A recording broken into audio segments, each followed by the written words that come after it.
నమస్తే welcome to INB news ముందుగా headlines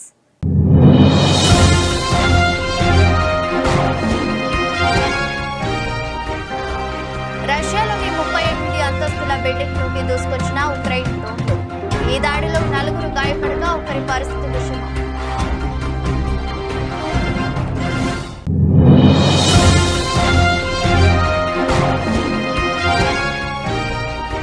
బంగ్లాదేశ్లో మరోసారి చెలరేగిన హింస రాజధాని ఢాకాలో విద్యార్థులకు పారామిలిటరీ దళమైన అన్సార్ సభ్యులకు మధ్య ఘర్షణ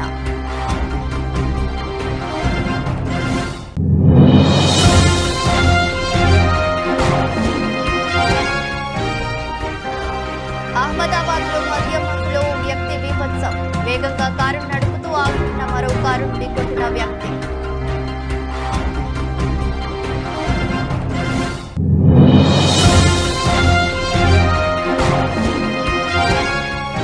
తిరుమల శ్రీవారిని దర్శించుకున్న సినీ నటి జ్యోతిక బుధవారం ఉదయం వీఐపీ విరామ సమయంలో సుప్రభాత సేవలో పాల్గొన్న జ్యోతిక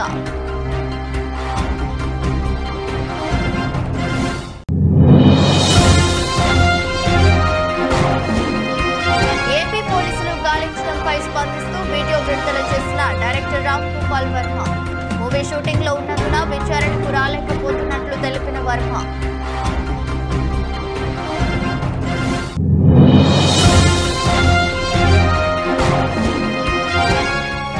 సోషల్ మీడియా వేదికగా వచ్చిన ట్రోలింగ్ పై స్పందించిన క్రికెటర్ పృథ్వీ షా నేను అన్ని రకాల ట్రోలింగ్ ను గమనిస్తూనే ఉంటానన్న పృథ్వీ షా రష్యాలోని సరతోవ్ ప్రాంతంలో ఉన్న 38 అంతస్తుల బిల్డింగ్ లోకి ఉక్రెయిన్ డ్రోన్లు దూసుకొచ్చాయి. ఈ విషయాన్ని గవర్నర్ రోమన్ బుసర్జిన్ తెలిపారు. ఉక్రెయిన్ దాడి పట్ల వైమానిక దళాలు ప్రతిస్పందించినట్లు పేర్కొన్నారు.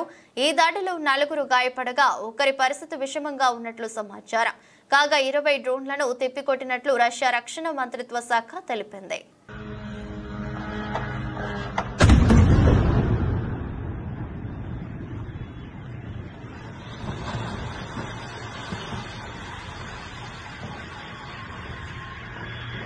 బంగ్లాదేశ్లో మరోసారి హింస చెలరేగింది. రాజధాని ఢాకాలో విద్యార్థులకు పారామిలిటరీ దళాలమైన అన్సార్ సభ్యులకు మధ్య ఘర్షణ చోటు చేసుకుంది. ఇది కాస్త హింసాత్మకంగా మారి ఇరు వర్గాలు రాళ్లు రువ్వుకున్నట్లు స్థానిక మీడియా తెలిపింది. ఈ ఘటనలో దాదాపు 50 మందికి పైగా గాయపడినట్లు నివేదించింది. అలాగే పరిస్థితిని అదుపు చేసేందుకు పోలీసులు ఆర్మీ సిబ్బందిని రంగంలోకి దింపినట్లు వెల్లడించింది.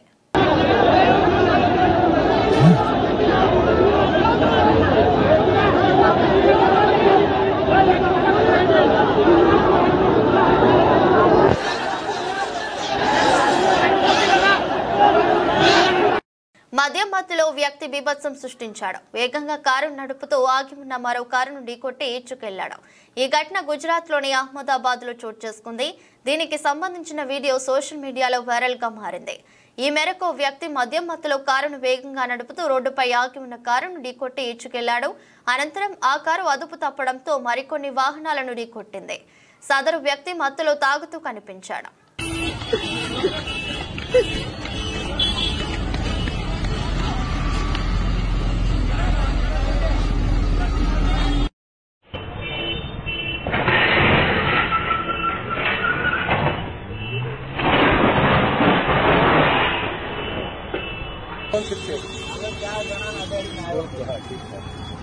ये बोले यहाँ पे फोन करना चाहिए अहमदाबाद जाम का नंबर अरे बेटा नंबर आ गया ये कुछ होना जाए उसको बाद में डाल देते हैं एक बार నూతన టెక్స్టైల్ పాలసీపై ముఖ్యమంత్రి చంద్రబాబు నాయుడు సచివాలయంలో సమీక్ష నిర్వహించారు. 10,000 కోట్ల పెట్టుబడులు లక్ష్యంగా నూతన టెక్స్టైల్ పాలసీ రూపకల్పన చేశారు. 2018-23 పాలసీ కంటే మరింత మెరుగ్గా ఈ పాలసీ ఉండాలని ముఖ్యమంత్రి అధికారులకు సూచించారు. రాష్ట్రంలో సమృద్ధిగా పెట్టుబడులు సాధించడం ద్వారా పారిశ్రామిక అభివృద్ధిని సాధించేందుకు రాష్ట్ర ప్రభుత్వం నూతన పాలసీలు ప్రకటిస్తోంది. ఇప్పటికే 10కి పైగా పాలసీలను రాష్ట్ర ప్రభుత్వం ప్రకటించింది. ఈ క్రమంలో కొత్తగా టెక్స్టైల్ టెక్స్టైల్ పాలసీని తీసుకువచ్చేందుకు నిర్ణయించింది. దీనిలో భాగంగా నూతన టెక్స్టైల్ పాలసీపై ముఖ్యమంత్రి చంద్రబాబు నాయుడు సచివాలయంలో సమీక్ష నిర్వహించారు. 10,000 కోట్ల పెట్టుబడుల లక్ష్యంగా నూతన టెక్స్టైల్ పాలసీ రూపకల్పన చేశారు. దీని ద్వారా 2 లక్షల మందికి ఉద్యోగ అవకాశాలు కల్పించవచ్చు. కొత్త పాలసీలో ప్రోత్సాహకాలు ఇచ్చి weaving, processing, garments and integrated units కు ప్రోత్సాహం ఇవ్వాలని నిర్ణయించారు. కొత్త పాలసీలో భాగంగా క్యాపిటల్ సబ్సిడీ పెంచనున్నారు. ఎస్సీ, ఎస్టీ, బీసీ, మైనార్టీలతో పాటు మహిళలకు అదనంగా ప్రోత్సాహకాలు ఇచ్చే అవకాశంపై ప్రతిపాదించారు. 2018-23 పాలసీ కంటే మరింత మెరుగ్గా ఈ పాలసీ ఉండాలని ముఖ్యమంత్రి అధికారులకు సూచించారు.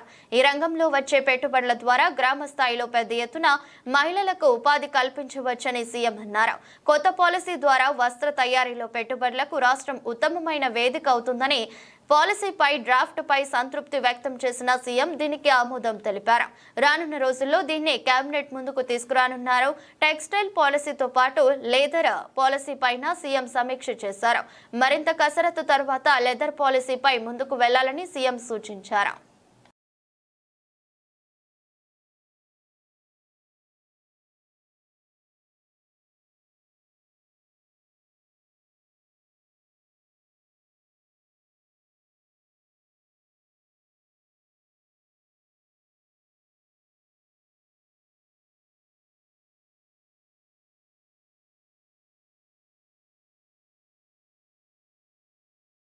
విద్యుత్ కొనుగోలు ఒప్పందంలో పారిశ్రామికవేత్త అదానీ ఏపీ మాజీ ముఖ్యమంత్రి జగన్మోహన్ రెడ్డికి 1,750 కోట్ల లంచం ఇచ్చినట్లు వచ్చిన వార్తలపై ముఖ్యమంత్రితో మాట్లాడి ఒక నిర్ణయానికి వస్తామని ఉప ముఖ్యమంత్రి పవన్ కళ్యాణ్ అన్నారు. అవినీతి నిరోధక చట్టం కింద కేసు పెట్టాలన్న డిమాండ్ ఉందని, వీటన్నిటిపై పరిశీలించి ఒక అభిప్రాయానికి వస్తామని చెప్పారు. ఢిల్లీ పర్యటనలో ఉప ముఖ్యమంత్రి పవన్ కళ్యాణ్ విలేకరులు అడిగిన పలు ప్రశ్నలకు బదులిచ్చారు. రాష్ట్రంలో వైకాపా హయాంలో జరిగిన కుంభకోణాలు ఒక్కొక్కటిగా వెలుగులోకి రావటం ఆశ్చర్యం కలిగించడం లేదన్నారు. సమోసాలకే 9 కోట్లు ఖర్చు చేసిన ప్రభుత్వానికి కుంభకోణాలు ఒక లెక్క అని ప్రశ్నించారు. గత ప్రభుత్వం భయం, పారదర్శకత, జవాబుదారీతనం లేకుండా బాధ్యతారహితంగా వ్యవహరించిందన్నారు. వాటన్నిటికీ వారిని బాధ్యులని చేస్తామని స్పష్టం చేశారు. పోలీసులు నోటీసులు ఇచ్చిన దర్శకుడు రామ్ గోపాల్ వర్మతో పాటు మిగతా చాలా మంది తప్పించుకు తిరగడం వెనుక పోలీసుల హస్తం ఉండొచ్చన్న వార్తల గురించి ఏమంటారని విలేకరులు ప్రశ్నించారు. పోలీసులను వారి ఉద్యోగం, నన్ను నా ఉద్యోగం చేసుకోనివ్వండి అని పవన్ నవ్వుతూ బదులిచ్చారు. ఈ అంశాలన్నీ ముఖ్యమంత్రి, హోంమంత్రుల దృష్టికి తీసుకెళ్తామన్నారు.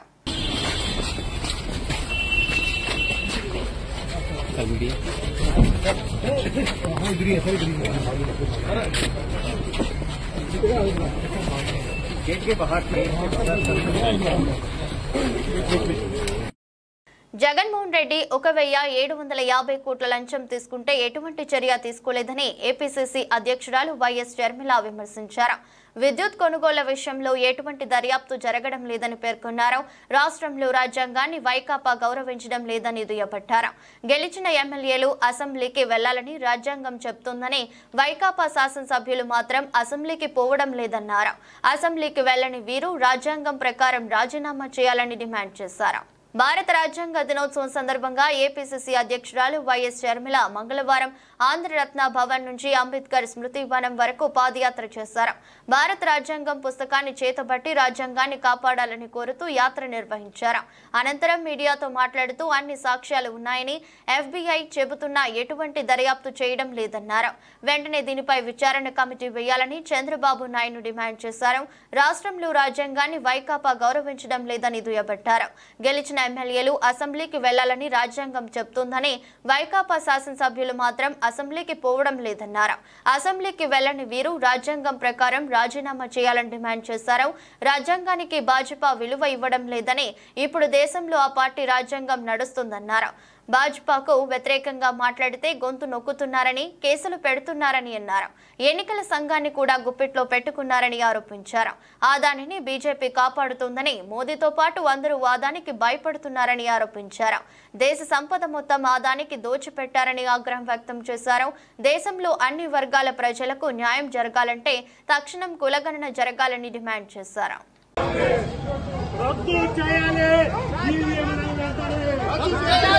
ఈవీఎంలను వెంటనే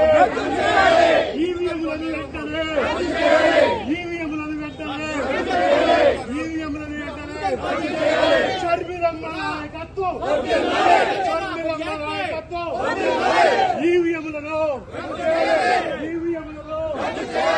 డౌన్ డౌన్ మోదీ మోదీ మోదీ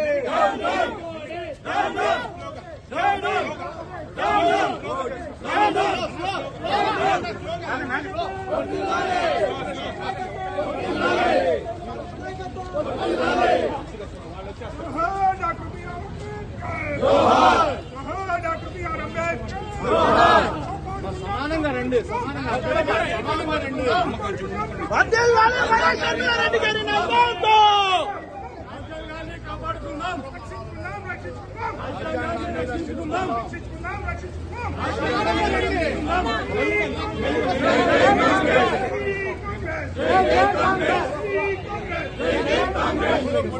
ముందుకు పదండి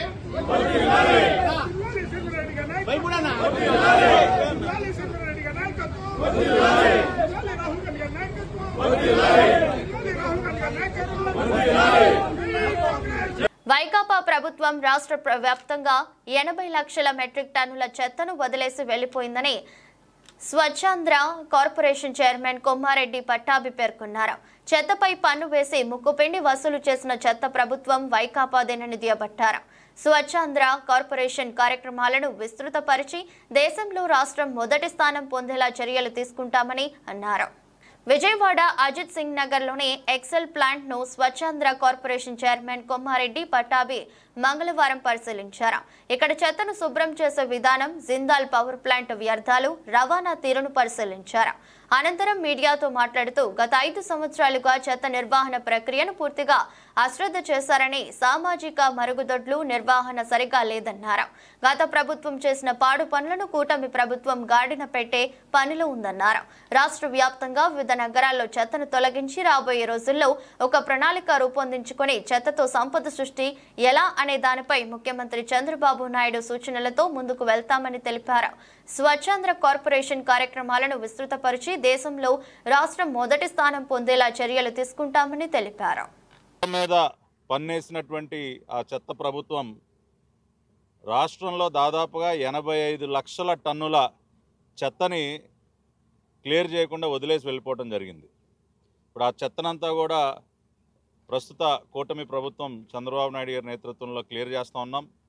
మున్సిపల్ శాఖ మంత్రి నారాయణ గారు కానివ్వండి, అదేవిధంగా గ్రామీణాభివృద్ధి పంచాయతీరాజ్ శాఖ మంత్రి ఉప ముఖ్యమంత్రి పవన్ కళ్యాణ్ గారు వీరిద్దరూ కూడా ఈ ఇష్యూ పైన చాలా సీరియస్గా పనిచేస్తూ ఉన్నారు. అతి త్వరలోనే ఈ లెగసీ వేస్ట్ గత ప్రభుత్వం వదిలి వెళ్ళిపోయినటువంటి బాధ్యతారహితంగా వదిలి వెళ్ళిపోయినటువంటి 85 లక్షల టన్నులని చెత్తని అతి త్వరలోనే క్లియర్ చేస్తాం. దానినే మాకు ప్రథమ టార్గెట్గా నారా చంద్రబాబు నాయుడు గారు మాకు అప్పచెప్పడం జరిగింది. ఆ తర్వాత వేస్ట్ సెగ్రిగేషన్ అంటే రకరకాల సొల్యూషన్స్ మనకున్నాయి. వేస్ట్ ఎనర్జీ కాకుండా కాంపోస్టింగ్ కానివ్వండి, కంప్రెస్డ్ బయోగ్యాస్ ద్వారా కానివ్వండి, మెటీరియల్ రికవరీ ఫెసిలిటీ ద్వారా వేస్ట్ టు వెల్త్ అనే కాన్సెప్ట్ని చెత్త నుంచి కూడా మనం ఆదాయాన్ని మనం సమకూర్చుకోవచ్చు. అది పవర్ జనరేషన్ ద్వారా, బయోగ్యాస్ ద్వారా కానివ్వండి, లేదంటే సెగ్రిగేటెడ్ డ్రై వేస్ట్లో నుంచి వచ్చినటువంటి ప్లాస్టిక్ కానీ, పేపర్ కానీ, ఈ వేస్ట్ కానీ, ఇట్లా ప్రపంచవ్యాప్తంగా అనేక దేశాలు వేస్ట్ నుంచి రెవెన్యూ వాళ్ళు ఎర్న్ చేస్తూ ఉన్నారు. కాబట్టి ఆ దిశగా అవన్నీ కూడా అమలు పరిచే విధంగా మేము ప్రణాళికలు సిద్ధం చేస్తూ ఉన్నాం. ప్రజల్లో అవగాహన కల్పించడానికి, పరిశుభ్రత పైన అవగాహన కల్పించడానికి రాబోయే రోజుల్లో మరి స్వచ్ఛాంధ్ర కార్పొరేషన్కి బ్రాండ్ అంబాసిడర్స్ నియమించి మరి అవేర్నెస్ క్యాంపెయిన్స్ అన్నీ కూడా పెద్ద ఎత్తున ముందుకు తీసుకెళ్ళబోతున్నాం. ఆ రకంగా స్వచ్ఛాంధ్ర కార్పొరేషన్ తన కార్యక్రమాలను విస్తృతపరిచి దేశంలోనే స్వచ్ఛత విషయంలోనే నెంబర్ 1 ర్యాంకులో మన రాష్ట్రం ఉండే విధంగా ఇప్పుడు ప్రస్తుతం ఇవాళ చూసినట్లయితే మరి టాయిలెట్స్ విషయంగా కానీ, కమ్యూనిటీ శానిటరీ కాంప్లెక్సెస్ విషయంగా ఇవన్నీ చూస్తే అట్టడుగున స్థానంలో ఉన్నాం.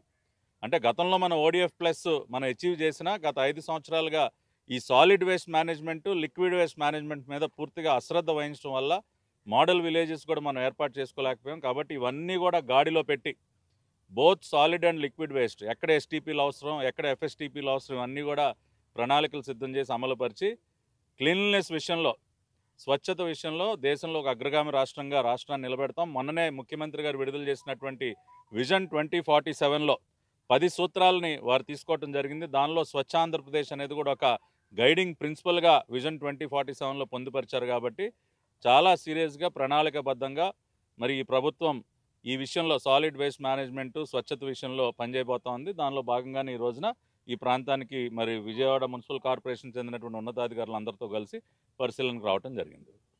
గోలేటిలోని పీరియాడికల్ మెడికల్ ఎగ్జామినేషన్ సెంటర్లో గత 6 నెలలుగా ఎక్స్రే ప్లాంట్ పనిచేయడం లేదని, వెంటనే ఎక్స్రే ప్లాంట్ను ఏర్పాటు చేయాలని తెలంగాణ బొగ్గుగని కార్మిక సంఘం బెల్లంపల్లి ఏరియా కార్యదర్శి మారిన వెంకటేష్ డిమాండ్ చేశారు. ఈ కార్యక్రమంలో సెంట్రల్ కమిటీ నాయకులు ఓరం కిరణ్, మాంతు సమ్మయ్య, ఏరియా నాయకులు అనుమండ్ల సత్యనారాయణ, ఖైరిగూడ అసిస్టెంట్ ఫిట్ కార్యదర్శి మారిన చందర్ పాల్గొన్నారు. పిఎంఈ సెంటర్లో గత 6 నెలల నుండి ఎక్స్రా మిషన్ కావచ్చు, ఆడియో మిషన్ కావచ్చు పనిచేయకపోవడం చాలా విడ్డూరం.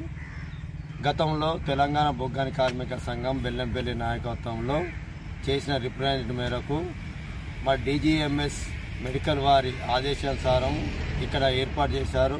మరి ఏర్పాటు కొద్ది రోజులు మాత్రమే ఉన్నది. మరి గత 6 నెలల నుండి ఈ ఎక్స్రా మిషను, ఈ ఆడియో మిషన్ లేకపోవడం వలన మరి కార్మికులు చాలా ఇబ్బందులు పడుతున్నారు. మరి బెల్లంపల్లి ఏరియాలో 1000 మంది సుమారు కార్మికులు ఉన్నారు. మరి వారితో పాటు మరి కాంట్రాక్ట్ కార్మికులు కూడా ఇక్కడే పిఎంఏ చేస్తున్నారు. మరి పిఎం చేసి కార్యక్రమాల్లో ఇక్కడ ఎక్స్ట్రా మిషన్ పనిచేయకపోవడం వలన రోజు బెల్లంపల్లి హాస్పిటల్కు వీళ్ళను అంబులెన్స్లో పంపించడం జరుగుతుంది.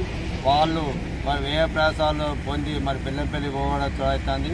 మరి వారికి ఇక్కడికి పిఎంకి వచ్చిన వారికి తాగునీటి సౌకర్యం కూడా లేకపోవడం చాలా విచారకరము. మరి ఇక్కడ మేము పలు సౌకర్యాలు కల్పిస్తామని చెప్తున్న యాజమాన్యము మరి గత 2 నెలల నుండి చూస్తే మరి ఉత్పాదకత మీదనే సమీక్షలు జరుపుతున్నారు, కానీ కార్మిక సంక్షేమం మీద సమీక్షలు జరుపుకోకపోవడం చాలా విడ్డూరంగా ఉన్నది. కానీ ఇక్కడైనా మరి ఇక్కడ బెల్లంపల్లి ఏరియాలోని గోలేటి డిస్పెన్సరీలో ఎక్స్ట్రా మిషన్ కావచ్చు, ఆడియో మిషన్ పెట్టి డాక్టర్ గారిని కేటాయించినట్టే ఇక్కడ కార్మికులకు సౌకర్యంగా ఉంటారని తెలంగాణ బొగ్గాని కార్మిక సంఘం డిమాండ్ చేస్తుంది. జై తెలంగాణ. కార్మికుల ఐక్యత, కార్మికుల ఐక్యత, జై తెలంగాణ, జై తెలంగాణ. జన సంద్రంలా మారిన జాతరను తలపించిన నూజివీడు మాలల ఆత్మ గౌరవ సభలో పోటెత్తిన మాలలు. ఇది ఏ కులానికి గాని, ఏ మతానికి గాని, ఏ వర్గానికి గాని వ్యతిరేకంగా పెట్టిన సంఘం మరియు సభ కాదని ప్రతి ఒక్కరికి స్పష్టంగా మనస్ఫూర్తిగా తెలియజేస్తున్నారు. ఇది ఒక ఐక్యత కోసం, మాలల హక్కుల రక్షణ కోసం, ఒక భరోసా కోసం చేసిన ఒక ప్రయత్నం మాత్రమే అని తెలిపారు. నల్గొండ పట్టణంలో జిల్లా ఎస్పీ శరత్ చంద్ర పవార్ ఐపీఎస్ ఆదేశానుసారం నల్గొండ డీఎస్పీ కె శివరామరెడ్డి పర్యవేక్షణలో 1 టౌన్, 2 టౌన్ మరియు రూరల్ పోలీస్ స్టేషన్ పరిధిలో 4 సిఐలు, 12 మంది ఎస్ఐలు, 80 మంది కానిస్టేబుల్, మొత్తం 10 చెకింగ్ బృందాలుగా 10 పెట్రోలింగ్ పార్టీలుగా నల్గొండ పట్టణాన్ని అష్టదిగ్బంధనం చేయడం జరిగింది. ఈ కార్యక్రమంలో సిఐలు రాజశేఖర్ రెడ్డి, డానియల్, రాజు, సైదులు, కొండలరెడ్డి మరియు ఎస్ఐలు నాగరాజు, సైదులు, సురేష్, సైదాబాబు, పోలీస్ సిబ్బంది తదితరులు పాల్గొన్నారు. 40 మందిని మిమ్మల్ని ఎవరైతే యువత రాత్రిపూట 11 to మార్నింగ్ 4 వరకు ఎవరైతే తిరుగుతున్నారనుకున్నామో అటువంటి వాళ్ళను మనము ఆపరేషన్ చెబుతున్న పేరుతోని ఎస్పీ గారి ఆదేశానుసారం చేయడం జరిగింది. దాంట్లో వచ్చేసి 40 మంది మిమ్మల్ని యువతను అప్రహెండ్ చేయడము, అదేవిధంగా 25 మోటార్ సైకిల్స్, మొబైల్ ఫోన్స్ వీళ్ళ దగ్గర 45, కార్లు వచ్చేసి 2, ఒక ఆటో, అదేవిధంగా drunk and drive total 10 cases నమోదు చేయడం జరిగింది. ఎవరైతే తాగి వాహనాలు నడుపుతారో అటువంటి వాళ్ళని కూడా బ్రీత్ అనలైజర్ ద్వారా టెస్ట్ చేయడము. మా నల్గొండ 1 టౌన్ 2 టౌన్ పరిధిలో టోటల్ 10 బృందాలుగా ఉండి అందరు ఎస్ఐలు, సిఐలు, అందరు సిబ్బంది అందరూ కలిసి వర్క్ చేసి దాదాపు 1 టౌన్ పరిధిలోనే ఇంతమందిని పట్టుకోవడం జరిగింది. 2 టౌన్లో కూడా ఇదే స్థాయిలో వర్క్ జరిగింది. కాబట్టి అందరికీ యువతకు విజ్ఞప్తి ఏంటంటే, నల్గొండ పట్టణవాసులకు విజ్ఞప్తి ఏంటంటే, ఎట్టి పరిస్థితుల్లో నైటు 11 తర్వాత తిరగడానికి వీలు లేదు. తిరిగితే యాక్సిడెంట్ జరగవచ్చు, దొంగతనాలు జరిగే అవకాశం ఉంది. కాబట్టి వాటిని ప్రివెంట్ చేయడానికి ఆపరేషన్ చెబుత్ర కార్యక్రమాన్ని నిర్వహించడం జరిగింది. ఈ మెసేజ్ కూడా పట్టణవాసులందరూ కూడా గమనించి నడుచుకోవాలని చెప్పి విజ్ఞప్తి చేయడం జరుగుతుంది. ఓకేనా? తిరుమల శ్రీవారిని సినీ నటి జ్యోతిక దర్శించుకున్నారు. బుధవారం ఉదయం వీఐపీ విరామ సమయంలో సుప్రభాత సేవలో ఆమె పాల్గొన్నారు. దర్శన అనంతరం రంగనాయకుల మండపంలో వేద పండితులు వేదాశీర్వచనం అందించగా ఆలయ అధికారులు శ్రీవారి తీర్థ ప్రసాదాలు అందజేశారు. అనంతరం బయటకు వస్తున్న ఆమెతో పలువురు సెల్ఫీలు దిగారు. ఓ అభిమాని ఆమెకు స్వామివారి చిత్రపటం బహుకరించారు.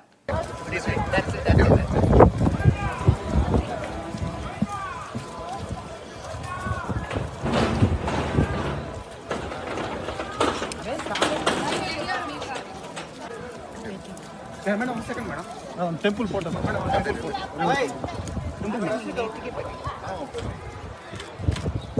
మేడం మేడం ఇచ్చారు మేడం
తన కోసం ఏపీ పోలీసులు గాలించడంపై స్పందిస్తూ డైరెక్టర్ రామ్ గోపాల్ వర్మ తాజాగా ఓ సంచలన వీడియో విడుదల చేశారు.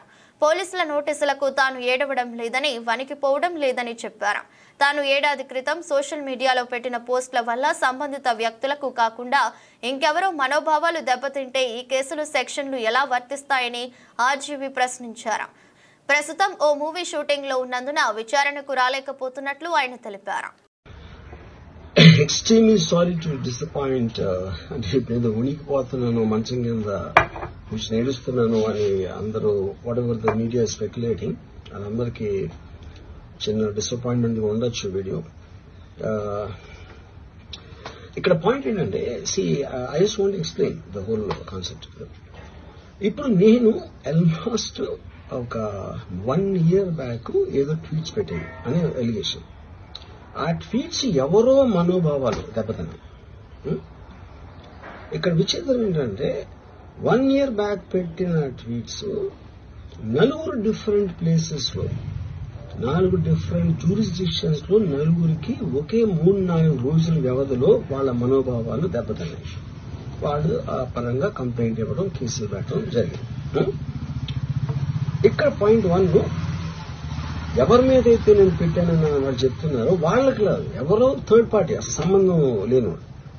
ఆ కాంటెక్స్ట్ లో అసలు ఈ కేసు ఎలాగా ఈ సెక్షన్స్ ఎలా వర్తిస్తాయనేది అప్పుడు ఆబ్వియస్ గా నాకు వచ్చే అనుమానం కానీ నాకు కానీ నా మనుషులు కానీ ఇది ఒక పర్సిక్యూషన్ చేయడానికి ఒక పద్ధతి ప్రకారం ఉన్న ఎలవబుల్ లాస్ ని వాడుతున్నారా, లేకపోతే ఇప్పుడు వరల్డ్ ఓవర్ ఒక ఫినామినా ఏం జరుగుతుందంటే పొలిటికల్ పార్టీస్ వాళ్ళు they are weaponising the systems of the police. అది అమెరికాలో జరుగుతుంది, యూరోప్ లో జరుగుతుంది, ఇక్కడ కూడా జరుగుతుంది.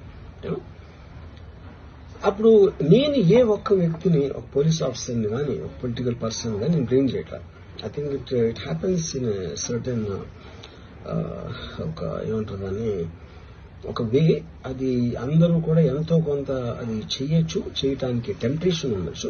But eventually there is the law of the land which will take the final call. So అది that I completely agree, believe in that and I abide by that as a citizen.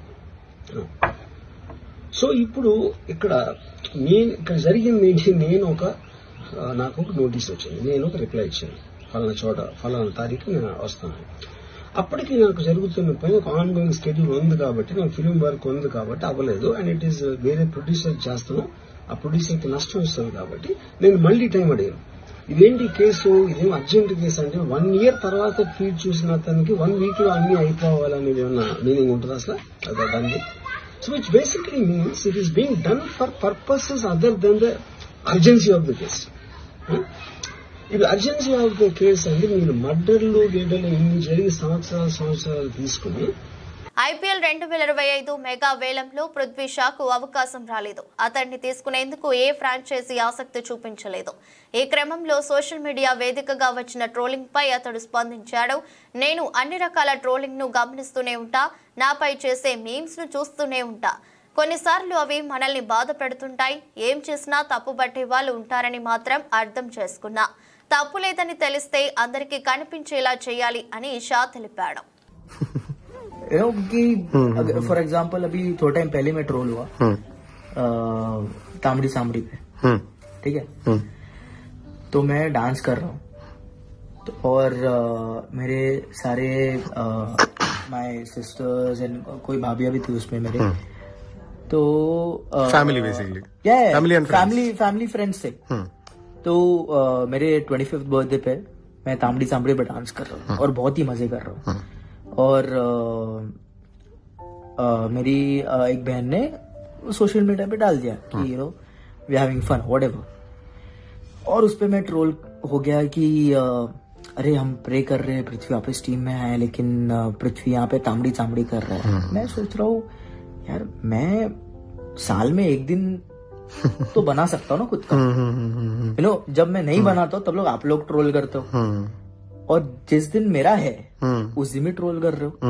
मैं सोच रहा हूँ यार कि मैंने इसमें क्या गलत कर दिया है.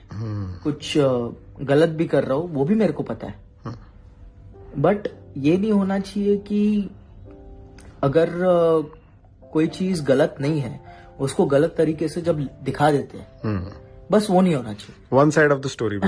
తమిళ డైరెక్టర్ వెట్రిమారన్ కు చేదు అనుభవం ఎదురైంది. విడుదల 2 ట్రైలర్ లాంచ్ ఈవెంట్ సందర్భంగా మూవీ కోసం పనిచేసిన సిబ్బందికి ఆయన ధన్యవాదాలు తెలిపారు. ఇంతలోనే ఇద్దరు ఆయన వద్దకు వచ్చి తమ పేర్లు చెప్పాలని సూచించారు. దీంతో వెట్రిమారన్ ముఖ కవలికలు మారిపోయాయి. కన్నీళ్లు పెట్టుకుంటూ ఆయన తన ప్రసంగాన్ని ముగించారు. మైకు పెట్టేసి తన కుర్చీలో కూర్చున్నారు. ఈ వీడియో సోషల్ మీడియాలో వైరల్ అవుతోంది. అసిస్టెంట్ మేనేజర్స్, ప్రొడక్షన్ అసిస్టెంట్స్ எல்லாருமே வந்து அதுல இருக்கிறவங்க, அவங்களுடைய கமிட்மெண்ட் தான் வந்து அந்த படத்தை கம்ப்ளீட் பண்ணுது. ஸோ நான் தான் யார் பேரும் சொல்லன்னு சொல்லிட்டேனடா, ஏன்டா எல்லாரும் టీమ్నా எல்லாரும் தானடா. వార్తలు ముగించే ముందు మరోసారి హెడ్లైన్స్.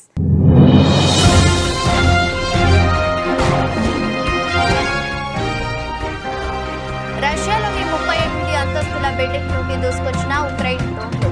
ఈ దాడిలో 4 గాయపడగా ఒకరి పరిస్థితి విషమం.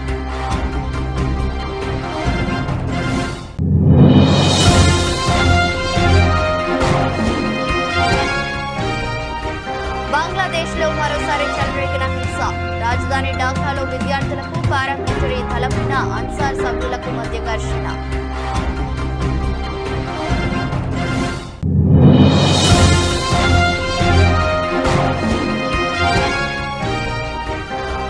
అహ్మదాబాద్ లో మద్యం మందులో వ్యక్తి బీభత్సం.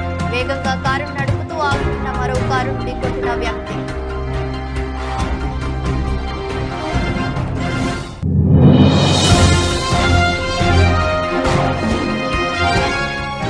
తిరుమల శ్రీవారిని దర్శించుకున్న సినీ నటి జ్యోతిక. బుధవారం ఉదయం వీఐపీ విరామ సమయంలో సుప్రభాత సేవలో పాల్గొన్న జ్యోతిక.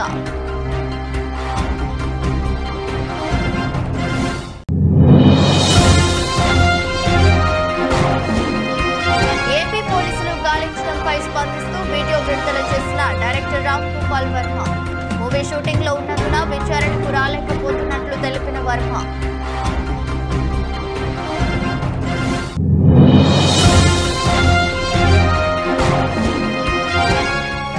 సోషల్ మీడియా వేదికగా వచ్చిన ట్రోలింగ్ పై స్పందించిన క్రికెటర్ పృథ్వీ షా.